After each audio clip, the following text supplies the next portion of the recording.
So we're back traveling and I'm really excited because it's a group from EO, Entrepreneurs Organization, where I'm a member of, but this time I'm the speaker.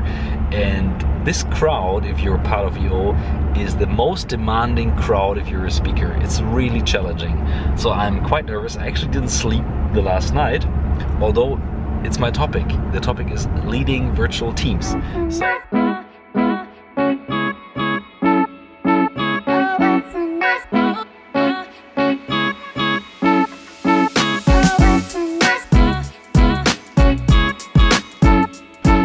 That's a ride from Hamburg, 7 hours to get here, and tomorrow we have our workshop up on the mountain. We have no reception up there, and I have to put everything on the PC from George with that guy.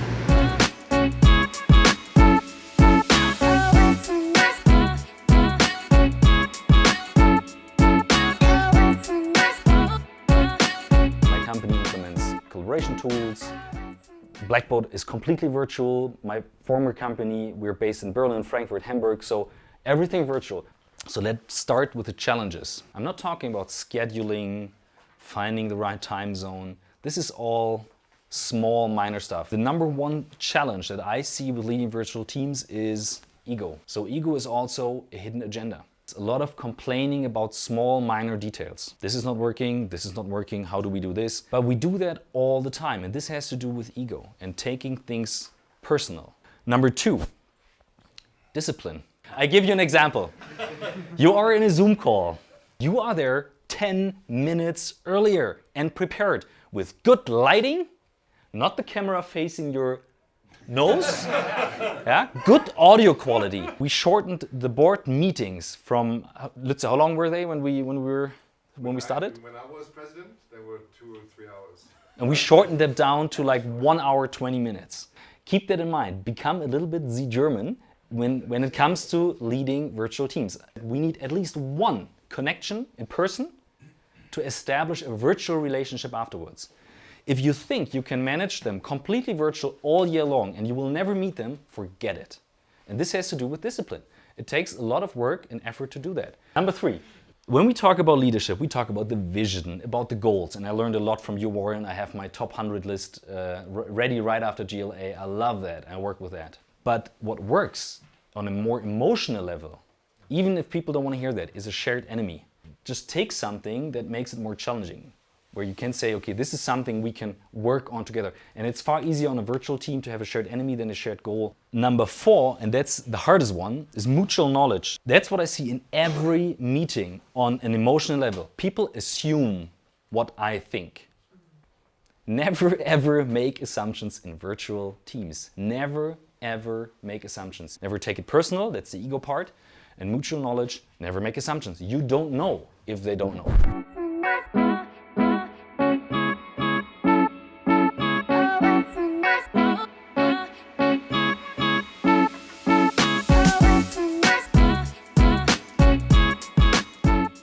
Time to finish that one, but I will finish it on the way down, I promise. When I was here, I was invited for leading virtual teams, and I thought, like, I have nothing to say, nothing to share to that group, because they know everything already.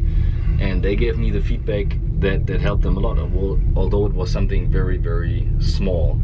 And where we have culturally the same experiences, there are very few tools that have such an impact globally that everyone agreed and makes a change. So simple stuff like messaging, using emojis, using GIFs, and leveraging that kind of communication is so important to help people to understand each other that it's easily overlooked when you think of, oh, we need a fancy tool to decide where and how we should communicate.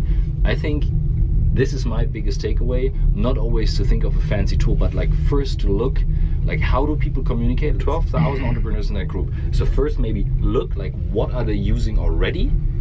And then think, okay, how can we leverage that? And if everyone is using WhatsApp, for example, or Facebook Messenger, then leverage that. And it's the same for the company. That's why I take it pretty serious what Facebook does right now with messaging and that kind of stuff. There was a story I need to share. We were talking about messengers. What Lütze just explained is the potential that you have with these messengers. And what you said, and I agree on that, is that the large corporations currently completely underestimate what is happening there. Exactly.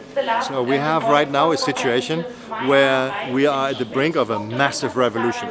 And it is happening very silently because most people don't know it. Messengers are such a strong means of communication because it's so convenient for the consumer. They are now able to go into one-to-one communication with the consumers. And that's what's actually happening, and that's the beauty of it. And there are the companies out there who provide that infrastructure, who have this back end to make sure that this sort of communication, asynchronous communication, is taking place. And the effect of that is, if you put the client in the center of all your activities, you can do that with a messenger. Plus you have the whole process digitalized. And that's the amazing thing. If you really put the client first, this is where it's going. And now the technology is there. We have RCS on Android. We have iMessage on iPhone, which has just been open to businesses. And just recently WhatsApp announced that they're going to go the same way as Facebook Messenger. So what we have today is we can reach anyone at a fraction of the cost than back in the good old days when you had SMS and MMS. So that's amazing. And that's happening right now. That's what we were discussing, also aligned with our leading virtual teams, because that's all part of this new form of communication. So don't underestimate the small changes and think like, oh, I do that at home anyways. Implement it to your company. That's the tube, really. And now we got to catch a plane.